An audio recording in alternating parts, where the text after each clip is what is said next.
There's a lot of cameras with a lot of hype, and we're going to try to decide which of those deserve it and which don't by going through the absolute best and worst everyday carry cameras.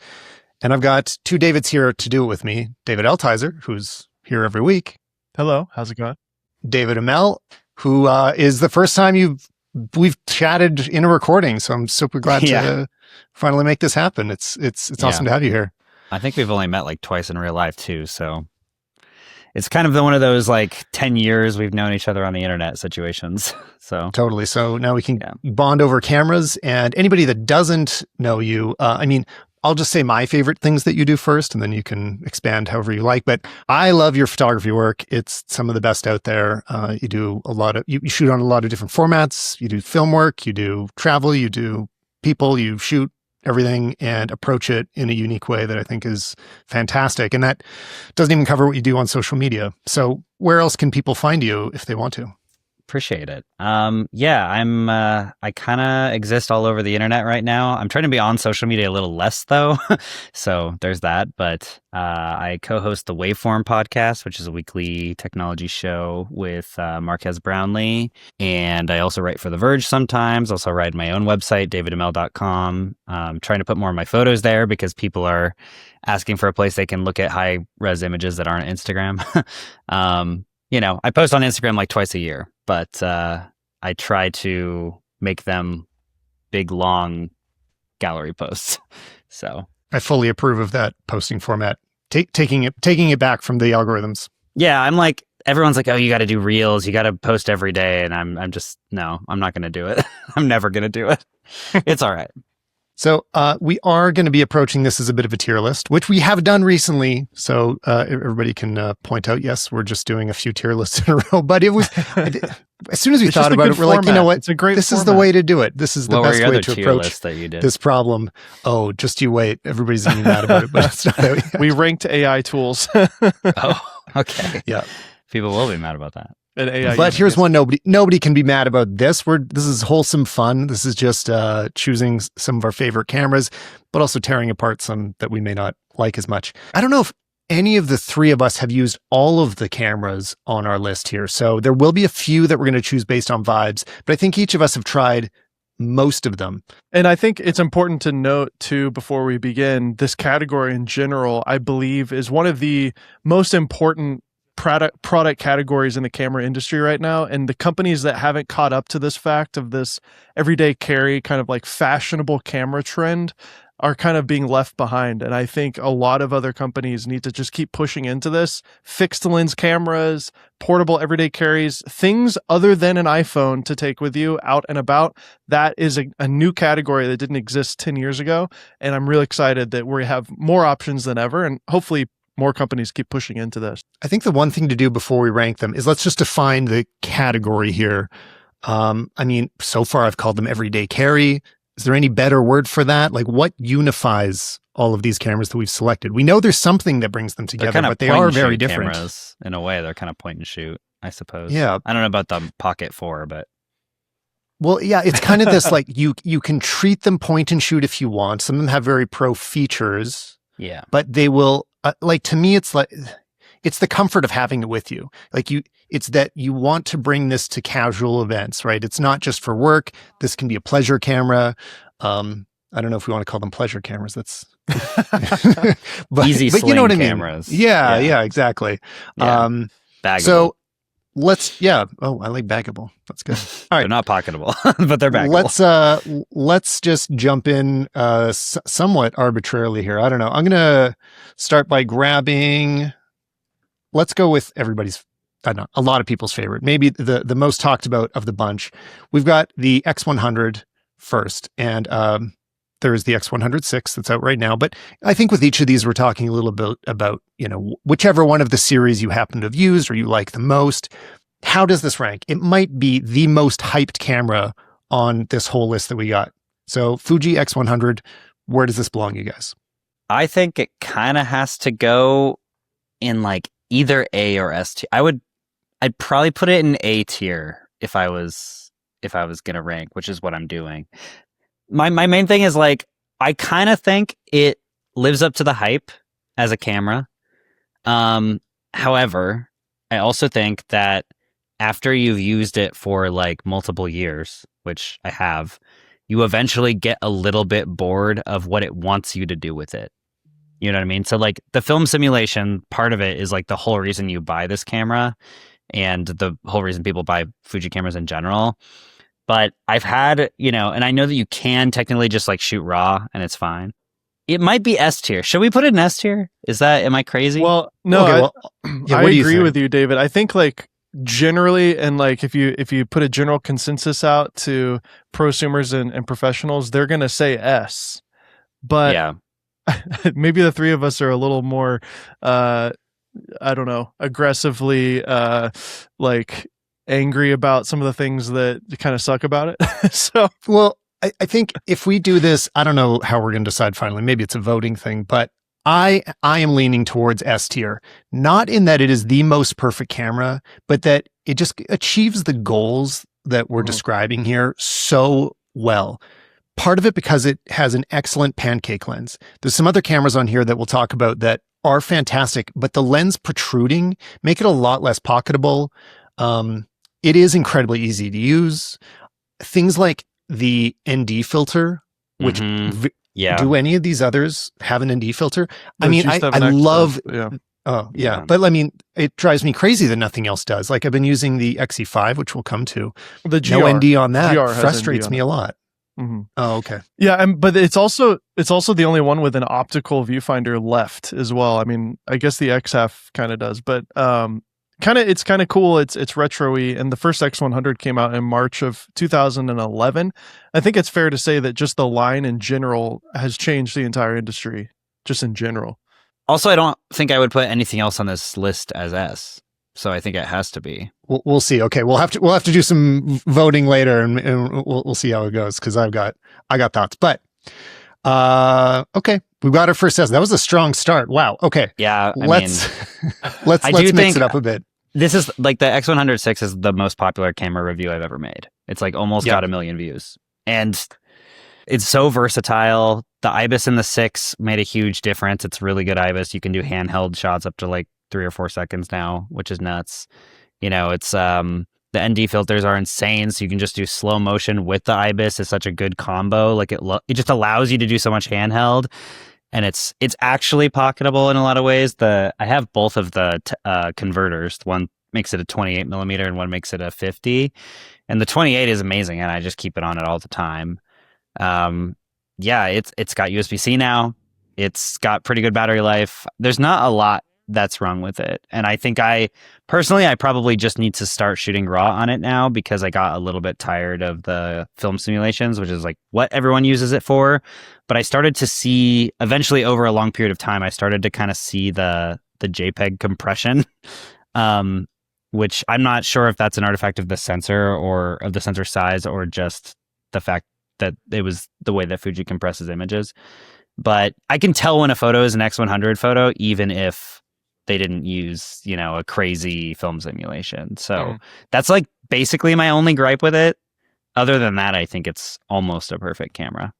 So, well, I think my one other gripe is I don't quite find, this is overall for Fuji, is that the build quality isn't quite at the same level as most of the others.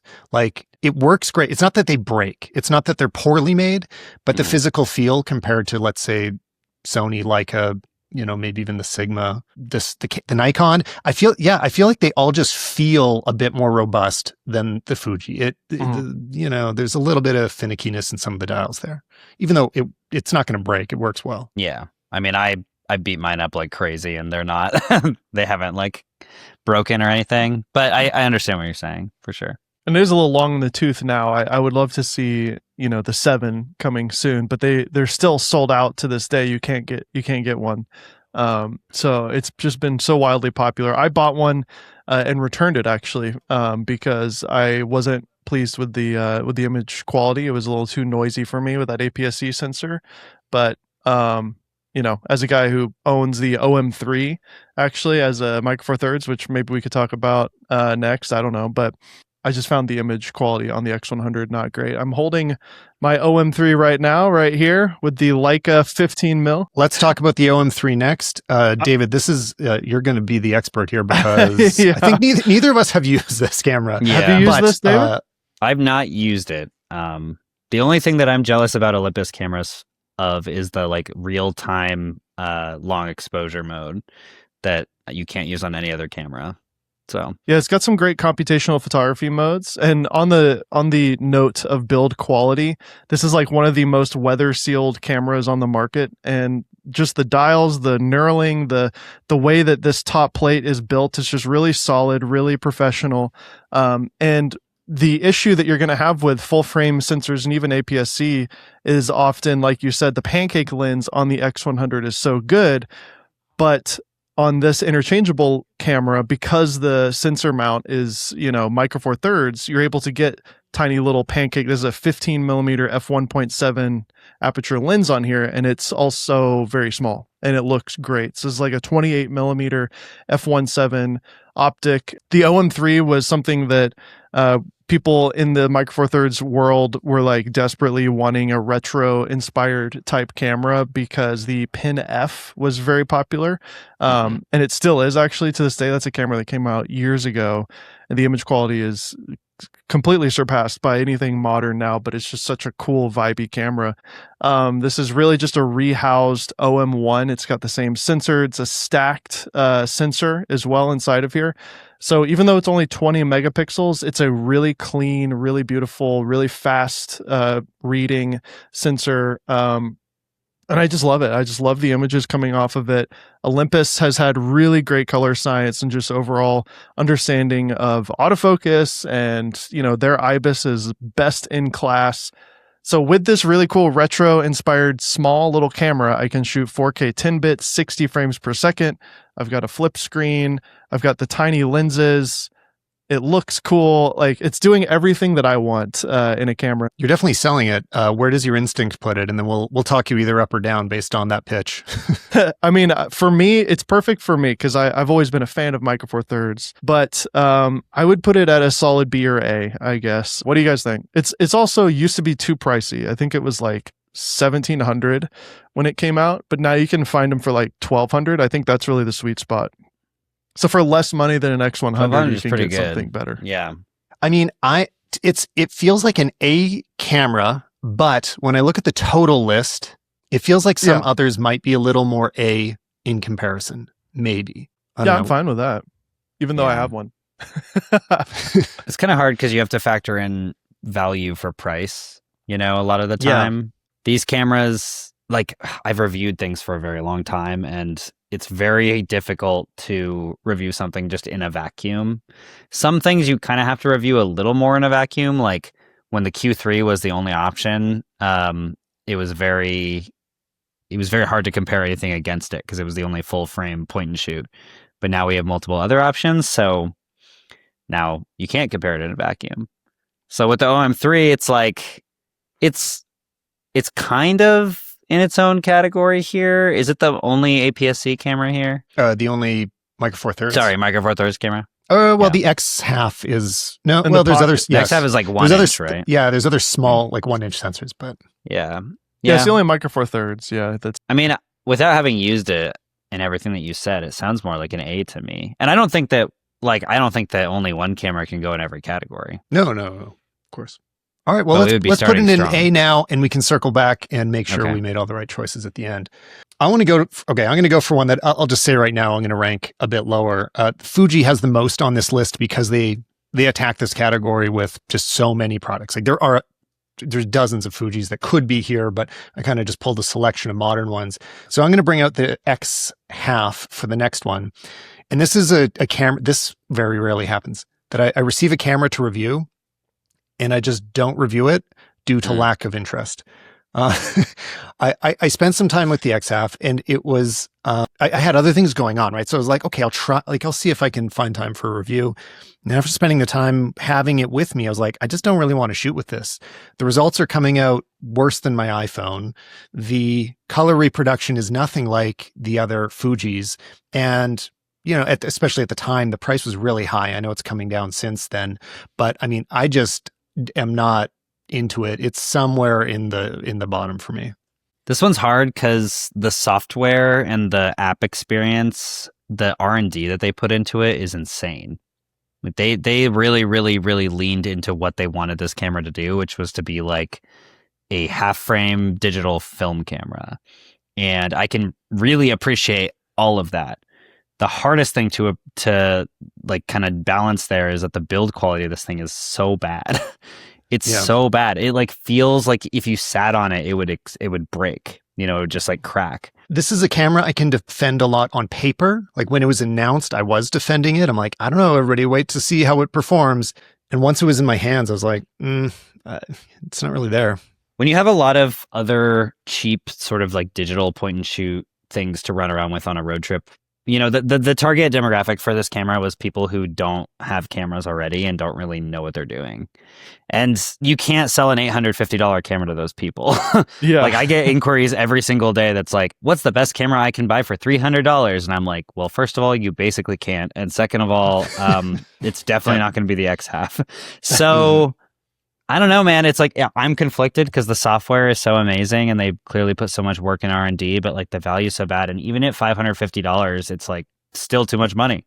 I think this thing has to be $350 at most. I don't know. And I probably still wouldn't recommend it even if the price goes down further. It's I love that I love the ambition, the fact that they tried something new. That's great.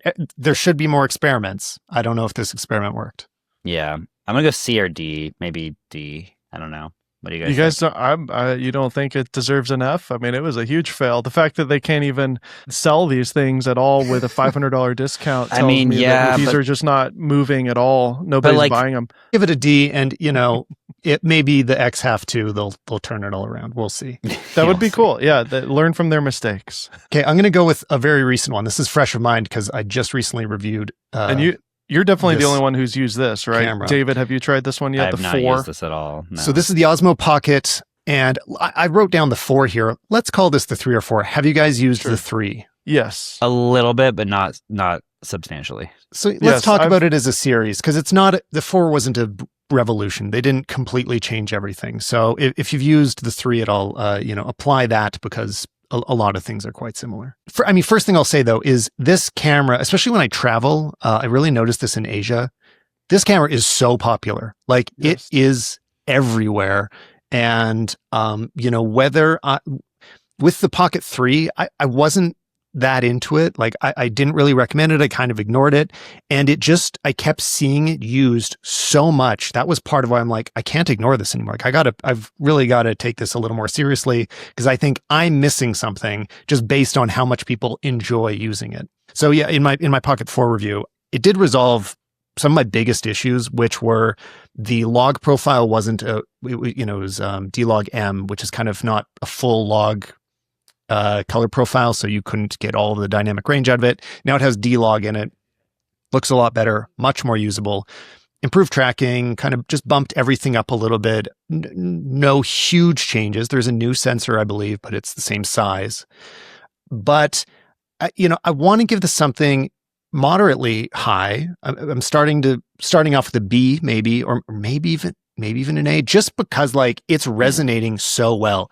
Like when people that don't buy other cameras, this will be the only standalone camera that they buy. So that's got to mean something. Without using this camera really that much, and just seeing the reaction to it, I'd probably think about giving it S tier, only because what I think, like when you think about sort of cameras that change the industry completely, when I go to tech events now, half, if not more, of people are literally just shooting with this camera. Which is, and it's been that way since the 3 came out. Like it's, I don't know. It's like, it's kind of revolutionized the on the street kind of like YouTube video space. I was actually just watching the Jonas Brothers have started a vlog, and I must admit I'm indulging a bit in their vlog as a Jonas Brother fan when I was a teenager. Just to see what these guys are up to who are the same age as me now. Like, what are they doing in their mid-30s? And all of them are shooting on these cameras. And it's like, I had that realization. I was like, man, this is surpassed the three of us here, our little nerd sphere. Like, it has transcended the nerd world of YouTuber land and into like, this is just now a thing, just like how drones have become part of the culture of like, oh, it's just a drone, whatever. Like, it's just like people on the street, like you said, when you travel, you're seeing normal people with these things.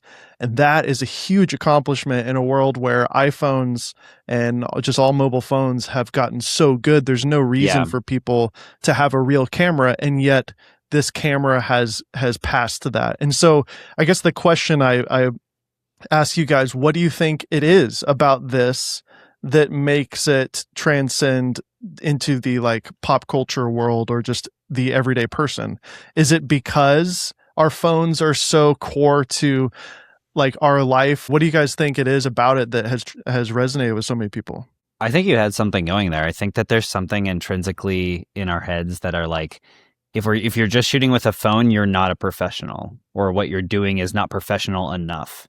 Even though the iPhone has gotten really, really, really good and you can take basically the same quality video, I think having a dedicated thing that you are just using makes people feel like they are actually doing the act of making content or making a video.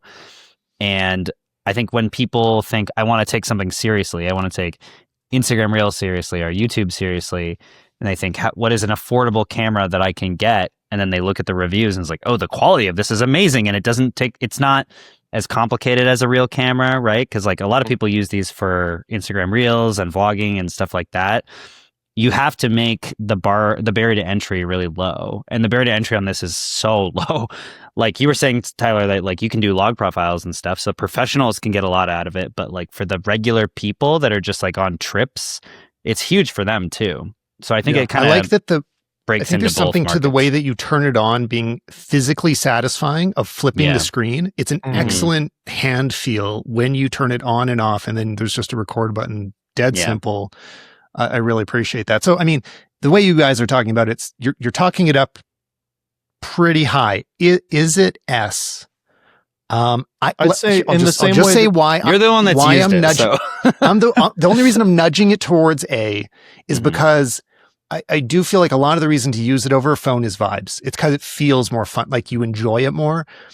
There isn't a massive improvement of image quality or even stability. I find people when they're using it will lean into the gimbal so much that the footage is actually less stable than a phone because they walk more bounce, like they just don't worry about it. Like, I got a gimbal, it's got it covered. Better than it is. Yeah, exactly. Yeah, and with the phone, they're a bit more careful, which is very stable.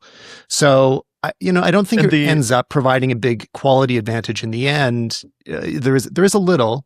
And the selfie cameras have gotten so good now on the iPhones with the square sensor that they've engineered, which is like a brilliant move. You can hold the phone in a more comfortable way, selfie mode, and still shoot horizontally, or both, even with open gate recording on an iPhone if you really wanted to. But yeah, I do think it's a category defining product similar to the X100, which is why I would push towards an S, just because going back to the original Pocket, it really was a surprise product. And I think for people like us, it is perplexing because I'm like, I don't get the allure with this thing, but like, man, it's like anytime I would make a Pocket, Osmo Pocket based video, it always performed better than any other gear review on my channel. So there's just a ton of interest around this product, but I guess this is our opinion, right? So sure. A, I'm okay with A just because, like you said, Tyler, the quality is not way, way better than your iPhone. But it is category defining, so I think A is worth it. All right, let's do one that both David and I were at. Well, we've got two Davids. Both Altizer, David and I were at the launch of this. This is the Lumix S9. Yes. Are you using it today, David? Or? I'm not. No, I have my S5 2X right now, but yeah. So it's same sensor though. We've both said a lot of nice things about it. My pitch is that it really is an excellent sensor. It's the same as in the S5 II. You get a lot packed in here, but it's missing some pretty key things. Maybe the biggest one for me is lack of a hot shoe, so you can't use a flash. You can't use any of the microphone integrations. There's no EVF, which A lot of people don't mind. I do mind. So it is compromised. Like excellent image quality, very usable autofocus. Like the final result is going to look great, but the experience while you're shooting does miss a bunch of things that are on many of these other cameras. Yes. David, what's your philosophy on this one here? I don't have any experience with this camera.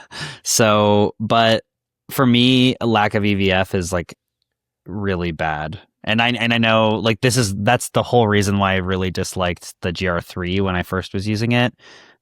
Which I think I'm not the target photographer for that camera because it's more for street people and I'm not really a street photographer. But I mean, it's full frame, right? Which is nice for like its size. It can probably make very good video if you're a person that does a lot of video with like a monitor. But I don't know. It's hard for me to just have a screen and no EVF. For me, that's a big downside. Yeah. I'm with you on that. That's why I love my OM3 because I got EVF, and this camera can't really be a true hybrid for me personally because it doesn't have a mechanical shutter, it doesn't have flash, and like a flash sync, a hot shoe. And it's a video camera then, right? It's just a compact video camera, effectively. Yeah, I mean, but the truth is that so many people have used it as a hybrid, even though it is an electronic shutter only. Again, back to the Pocket conversation, there's a lot of people who don't have all these, pro requests that we're requesting out of our cameras. And the fact that the video quality is so good at 6K open gate with, waveforms, with all the focus peaking, all the anamorphic support. So you can shoot, any anamorphic lens with D-squeeze, with anamorphic IBIS, best in class IBIS, dual native ISO, and you can buy one of these now for like $1,000 used. Yeah, and you're right about it having all those software bells and whistles. And again, the IBIS is uncompromising. Like it's better than some of these much more expensive cameras, which is impressive. Is it more? Let's just pull the trigger on something though, because we still have a lot of cameras left to go. Yeah, it's much more affordable. I think if you're getting started in any type of filmmaking or videography type of world, like you kind of can't go wrong with it. But if you're a real professional, I wouldn't pick one up. The build quality is bad, but they're fun little cameras. And they just released that 40mm f2 pancake. And apparently on Lumix's roadmap, they're going to be making more. And I've also heard from the Panasonic reps that this camera has sold better than any camera they've ever sold. So it's moving quite a bit. So it's a popular camera. We're good with a B? B. Yeah, B's good. Any objections? All right. No objection. Can we do the Sigma boyfriend next? Yeah, the boyfriend. Oh, yeah, sure. Go ahead. I have the least to say about this. I have not tried it. Oh my God, I have so much to say about this camera. I've used it. Well, David, the BF is the S9. It really is. It's just a reskinned S9. So a lot of your thoughts will transfer over, to the S9 if you didn't realize. But that's interesting. Let me hear your thoughts on the BF. Okay. This camera, have you guys ever used one of those like Anbernic, like $50 like Game Boy emulators? Yes. Anything like that? Okay.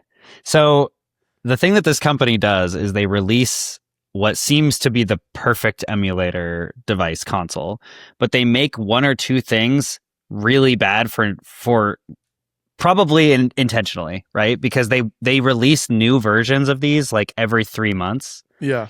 And the kind of conspiracy theory is they want you to buy the one that's a little closer to being better because they're only $50 or $60. This is Sounds like a lot of products I know. Yeah.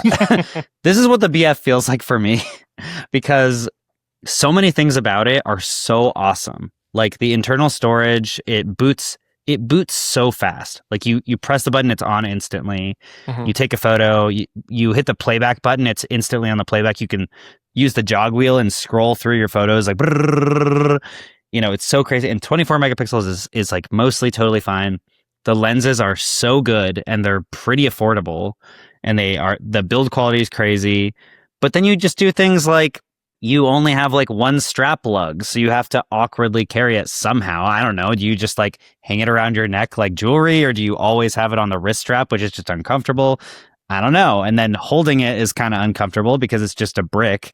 It was kind of the Johnny Ive approach of like make it beautiful first, and it's like cool, but also it has no electronic viewfinder. That's like a big bummer. But the image quality is fantastic. I love the straight out of camera color. I love the lenses. It's relatively affordable for what it is. Like it's $2,000 and the lenses are cheap. Yeah, I can't tell if you're describing this as a B or as an F right now. Oh, it's not an F. It's just weird. I would say B is where I'd put it, or maybe even C. What do you think, David? What do you think? I think it's because I have experience with both the S9 and the BF. I thought it was also interesting how so many people didn't realize that it's really just an S9. It has worse autofocus, doesn't have a flip screen, doesn't have all these things. But I understand their philosophy with it was to be this interesting product. And I think they get points for doing something interesting for sure. Yeah. But for that type of person that would find use with this, I feel like not including, like a hot shoe, not including mechanical shutter. No shoe at all. EVF. Not even a cold shoe. Yeah, weird. Like, what? There's not a shoe at all? There's no shoe. Okay, no shoe. Guys, I gotta make a decision here. This is not. It's also way too expensive. This can't be on par with the S9. I mean, definitely points for ambition, but it's like, which would you recommend to a friend? I would definitely be recommending the S9. I mean, I would never recommend this to anybody. Yeah. All right, let's keep moving things along here. Next, I'm going to pull one out that is X3. incredibly trendy, which is incredibly weird. Because when was this camera released? Does anybody know? I didn't look it up before 2019. I remember when it came out. G7X3 release date. Let me just triple check. Because I have the G7X2, which we got when it came out. And I'm going to just call that the same. I don't think there was a major update between the two. They kind of run basically the same way. But for anybody that hasn't... Yeah. I mean, that is an old camera. It didn't even have the Canon dual pixel autofocus. And they had a lot of those limitations with the 4K crop and all that kind of stuff. And even like I say, I mean, you're saying, it was released 2019, but again, it's not that different from the G7X2. Like it's a pretty similar sensor, like basically the same image quality. You're getting the same image quality as you would have been getting in like 2010, really. Like there wasn't some big jump in that era. Which I think is what appeals to a lot of people. Like, obviously, this is about the retro vibes. Yeah, it's a zoomer camera. Yeah, non-photographers would rank this higher than we will, I think. So we got to take that into account. But, my take on this whole, like, buy an old digital camera to get retro vibes, it doesn't make any sense to me. Like, if you want retro photos, shoot film or... just throw a filter on. Like you're not getting an interesting retro advantage with this. The image quality is not better than anything else. It is fun because there's a built-in flash. Like it's not a poorly made camera by any means. It's a well designed camera from Canon. How much does it cost right now, new? Well, the anniversary edition is isn't it like $1,000 or something? I think it's it's $1,300 for the anniversary edition. Kidding me? Yeah. And isn't it worse? Like it comes with less storage or something, or like not storage, but something. Something is worse about it, I think. Oh, that's funny. But they're supposed to go by on retail. It's $900 right now in America, but you're probably spending $1,000 for it.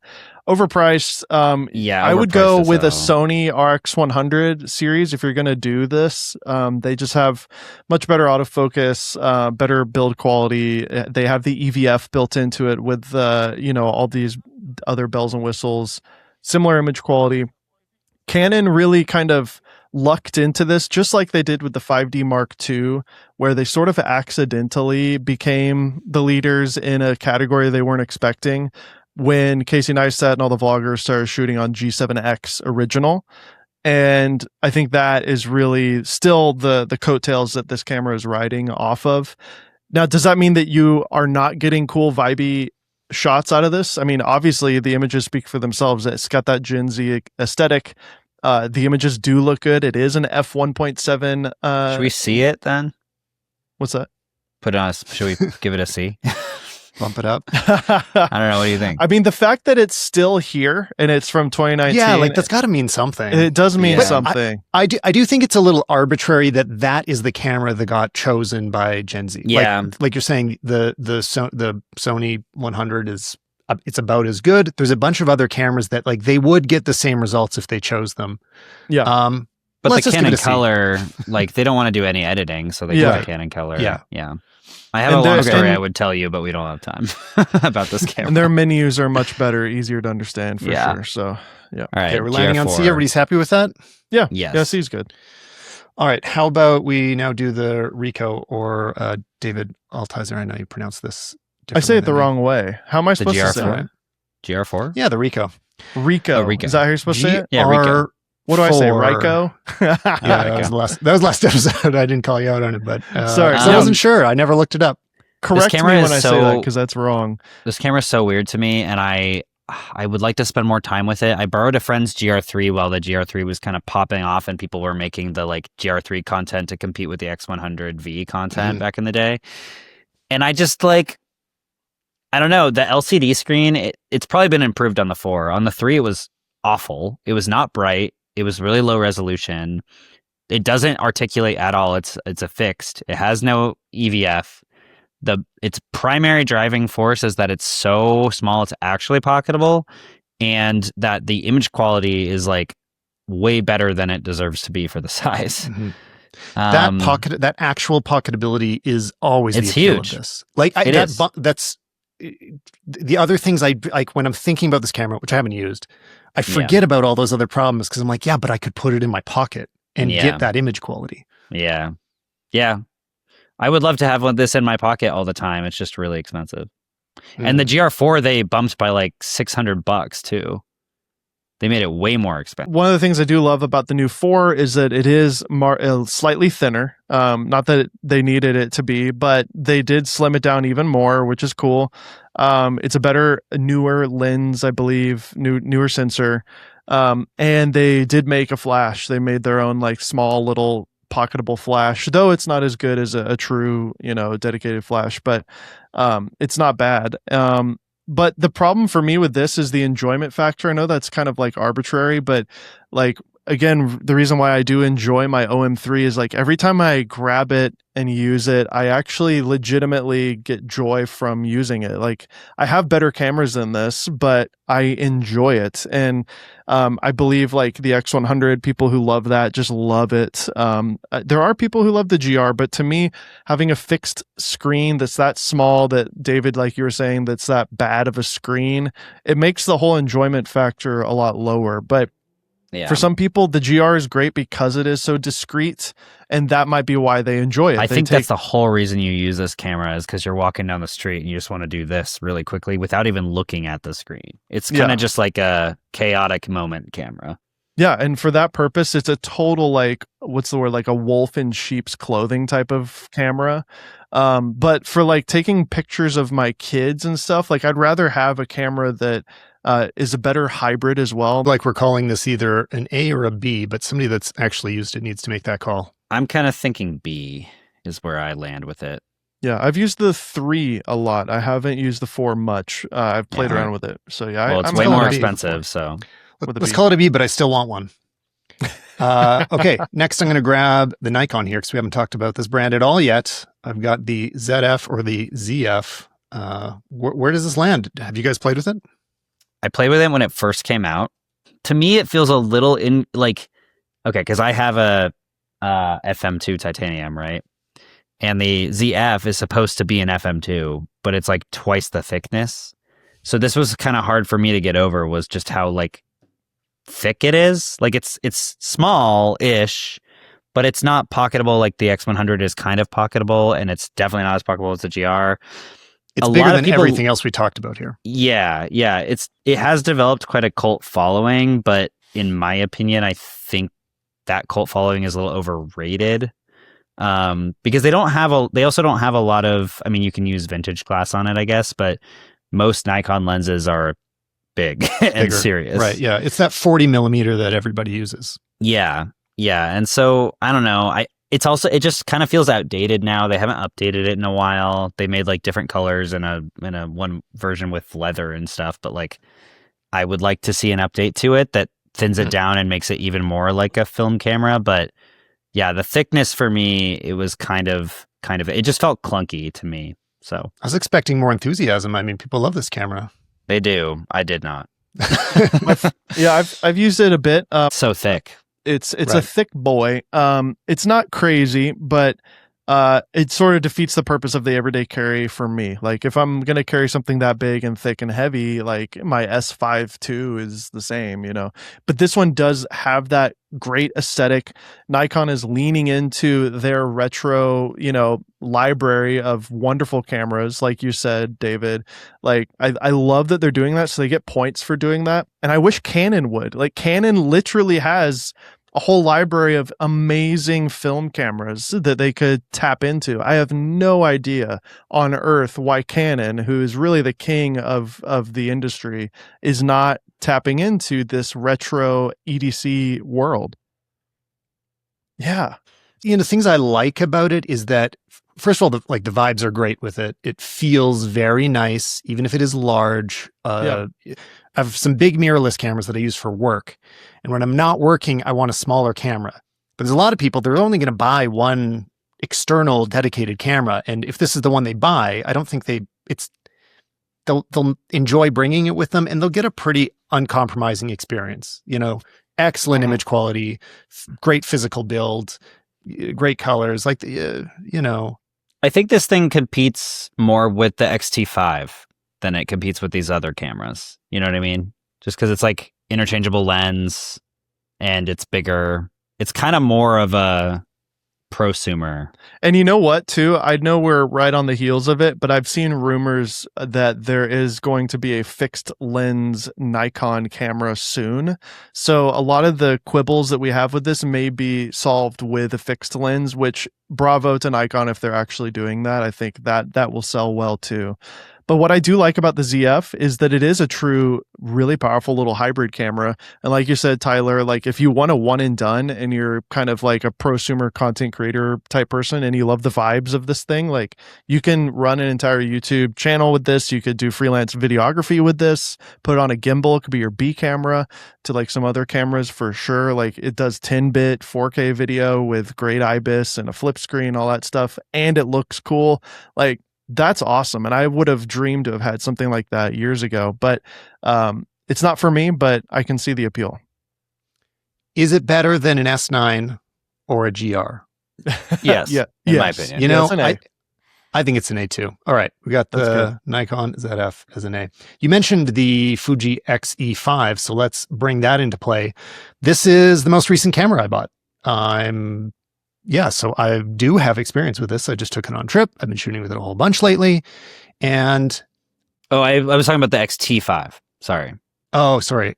X-E5. Yeah. I mean, they're all kind of the same. Fuji's just swapping the same sensor between bodies. Yeah, just size-wise, I meant kind of, you know. Yeah, right. And I mean, so the reason I went with the X-E5, it is missing a few features from the X-T5, but the smaller size, I just absolutely love. And basically, I still have my X100F. So that's getting a little old at this point. And I wanted a modern Fuji just to have that experience, get some of the new color profiles, all the reasons you want a new camera. I'd say it's a very good camera. I don't think I could rank it as high as the X100 because it's not as complete.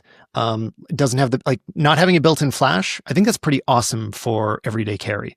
Not having the optical EVF, that's a little less exciting. No internal ND, but you can swap the lenses, which is that's why there's no ND. So that is a pretty significant reason. It's justified, I think. So my first inclination is to put this as an A. Yeah. Does anybody else have a thought? I don't know. It's pretty expensive though, right? Isn't it 1,700? That's true.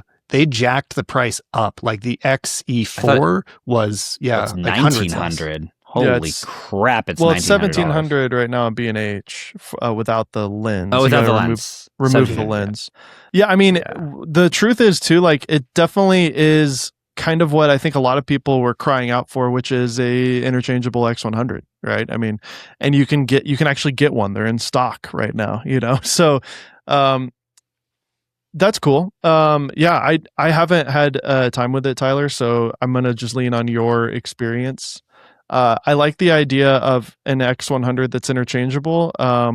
So in that world, I guess an A for me. Yeah, I'd give it an A. I also just love this type of camera design, like this physical body. I want more of them. So rangefinder. Let's keep bringing them on. So that's a good place to bring in One of my favorite cameras. I'm going to be trying to push this as high as I can. I don't know what you guys are going to say, but this is the Leica Q3. Also rangefinder body, but with a fixed lens, 28 millimeters. It's got to be the most expensive here. It's more than the Sony. Yeah, they jacked it up even high. It's really expensive now. It's like 7,300 right now. Yeah. Yeah. So this is a luxury camera. So I do think we need to have a bit of a sliding scale for this, because like I wouldn't try to talk anyone into like raising their price because the value doesn't meet the price. You are overpaying for this camera. And I think if you're even talking about a luxury brand, you just have to be like, okay, well, that's a little bit par for the course here. But in previous days, buying a Leica, the Q3, the Q2 or Q1 had some really significant compromises, like not great autofocus, limited megapixels. Like really the biggest value was the lens and the physical build of it, but you were giving up features that are common in other cameras. No IBIS. Now the IBIS is amazing, massive megapixels, very capable autofocus with no significant problems. It is getting to be a bit of an older camera on this list, but to me still really holds up. I don't know. I love the Q3, but you guys talked me down from an S. I used it quite a bit too. I liked it more than the Q2 for sure. I don't love their like hyper minimalist aesthetic that they go with on these cameras. The like only having a few buttons and just not a lot going on for some reason for me is like kind of annoying and weird.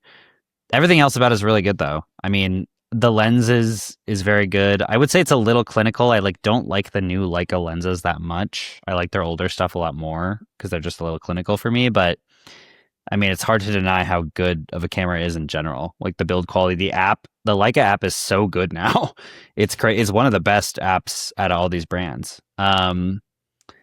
Yeah, it's one of those things where it's like if you ignore the price, it's a really, really, really damn good point and shoot. When the GFX100RF came out, like the whole question was that it was so close in price to the Q3 and it was missing some of the things that the Q3 had.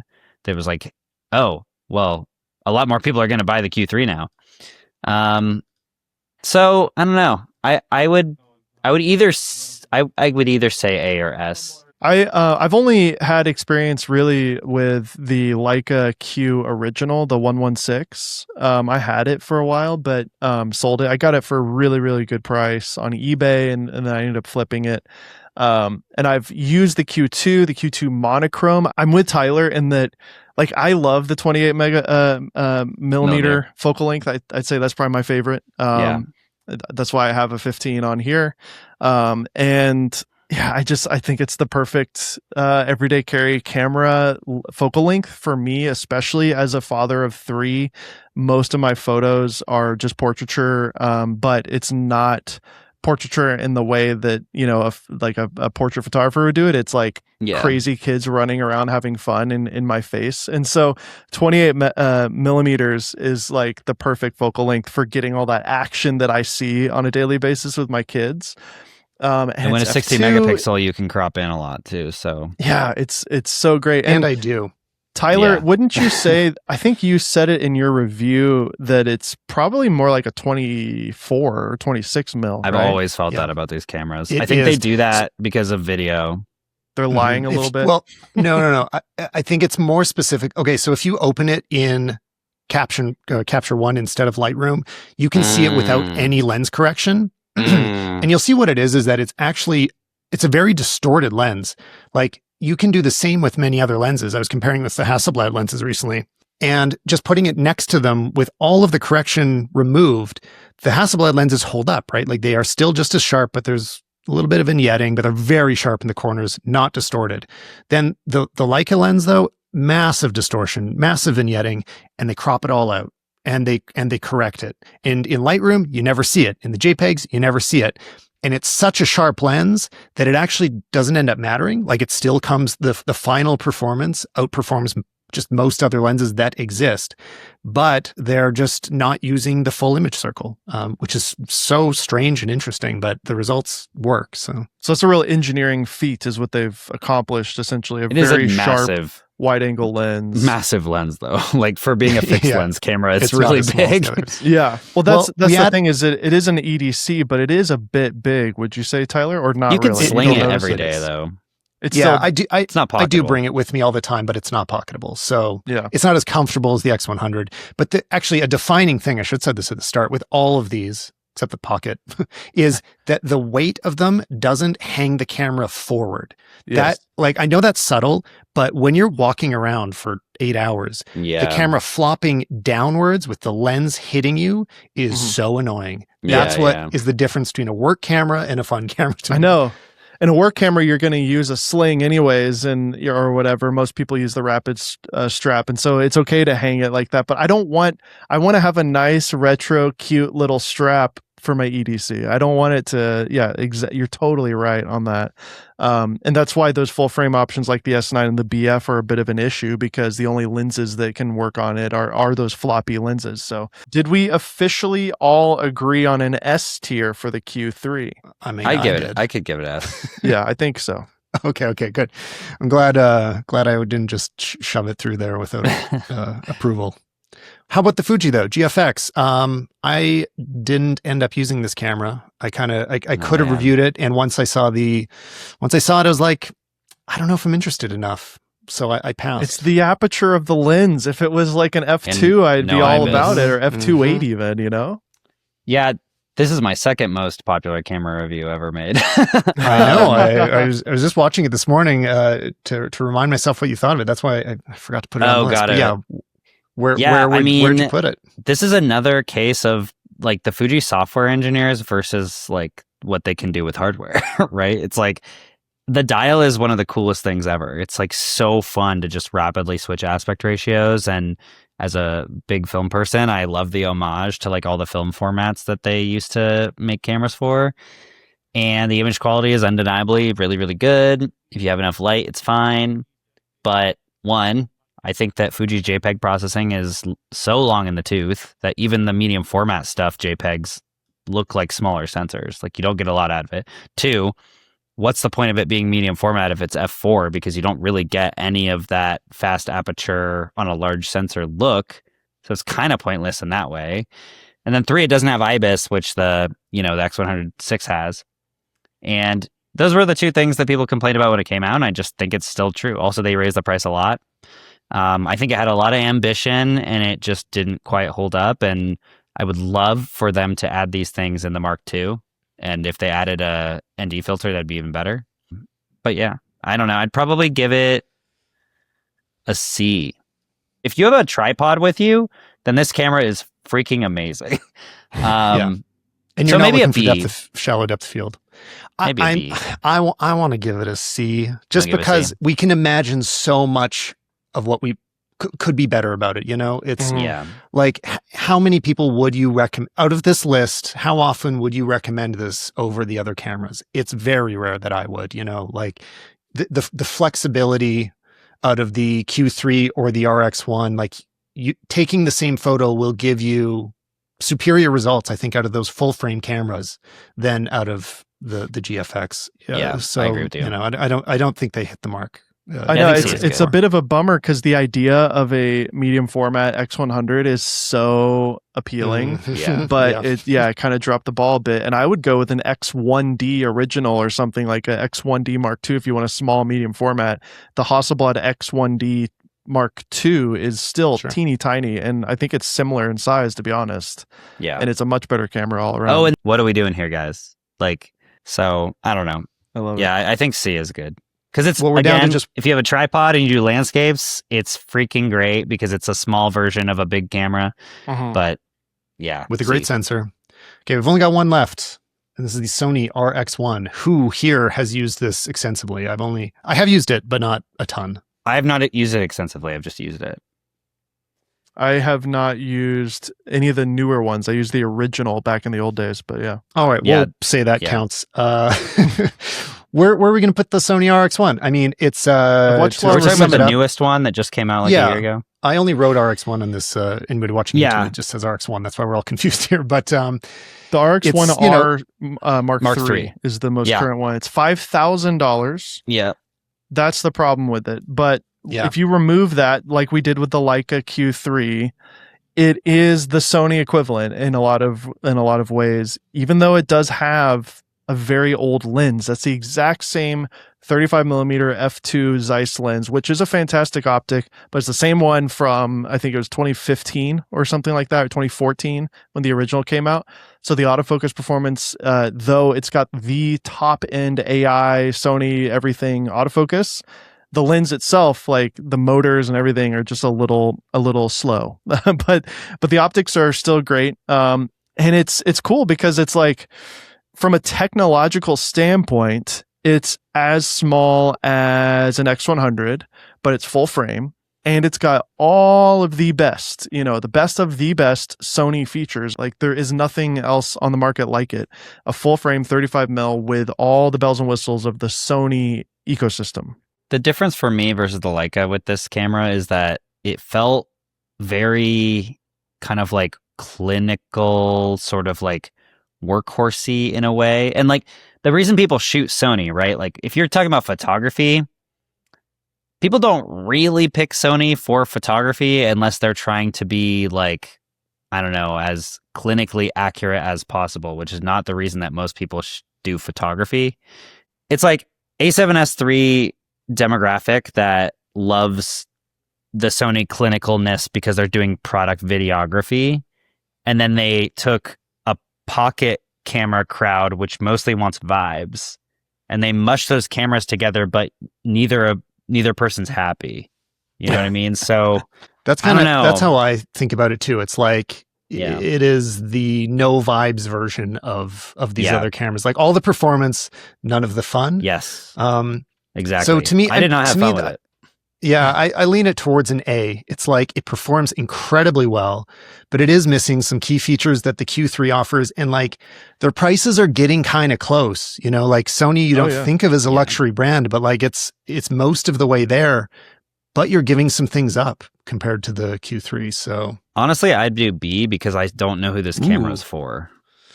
If it was $2,500, I think it would be a huge contender and be great. But yeah, because of that price point, it does price it out. But for me, it's like the only target person that I could see this being for is the like Instagram travel influencer, and that's the only person. Someone who wants like really vivid, clinical, sharp stuff.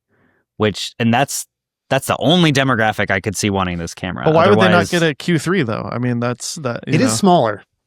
It's smaller, yeah, and it's got all the. I mean, the Q3 has more character than this camera. We're giving it a B. Wow, that's a very good camera for a B. But it is, but it has no soul. Has no soul. Brutal. All right. Well, here's our total list. Do we have any changes? I'm going to run it through. We've got in the D tier. Yeah, it is. In D, we have the Fuji X-Half.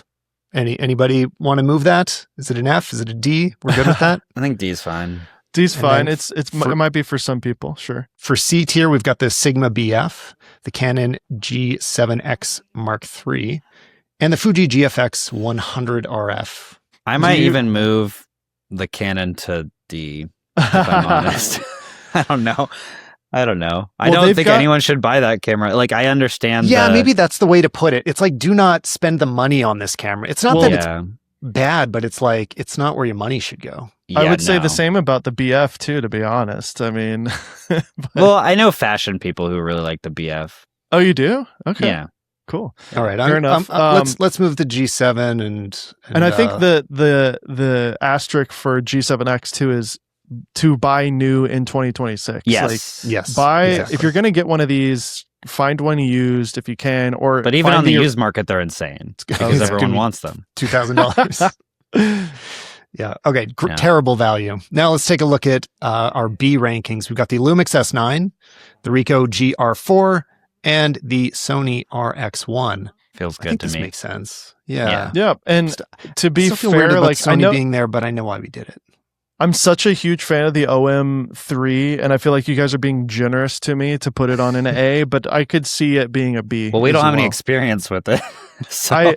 I want to make a whole like breakdown video on it because I've been using it for 6 months, like religiously every day, and I have a lot of loving feelings towards it. So I want to keep it as an A, but that's my personal feelings. We'll take your word for it. It's your And podcast. I like the look of it. I mean, it does look seems pretty. cool. So It's a pretty camera. So that brings us to our A cameras. We've got the OM3. Wait, what do you call it? Because it's not Olympus. OM System. Yeah, OM3? OM Systems OM3. Yeah. Odd name. Okay. And also poorly named DJI Osmo Pocket 4, the Nikon ZF, and the Fuji X-E5. These are all A cameras to me. These are all great cameras. For sure. Yeah, feels good to me. And the fact that we got two S's, we've got the Fuji X100 Mark VI and the Leica Q3. Makes sense. Yeah. I mean, it's kind of the meme, right? It's like, these are the two cameras that people couldn't stop talking about on social media. And they're just two different categories of how much money you have. That's about it. Yeah. And you know what? I don't think you'll be disappointed with either. I did a comparison video of both. And, I think it's like, if you just buy the one that you can afford, you'll be happy with these equally. Like, they are fantastic. There are even some trade-offs going down. If you have the Fuji instead of the Leica, there's some things that are better about it. The built-in ND is nice. The built-in flash is fantastic. It is more pocketable. Like, they both have their own appeal. If you want more of this, check us out on all the social platforms at Full Stack Creator Show. And if you want to learn how to make thumbnails that get clicks, check out David's thumbnailacademy.com. Or if you want beautiful LUTs and Lightroom presets for your photos and videos, head to stallman.com/shop.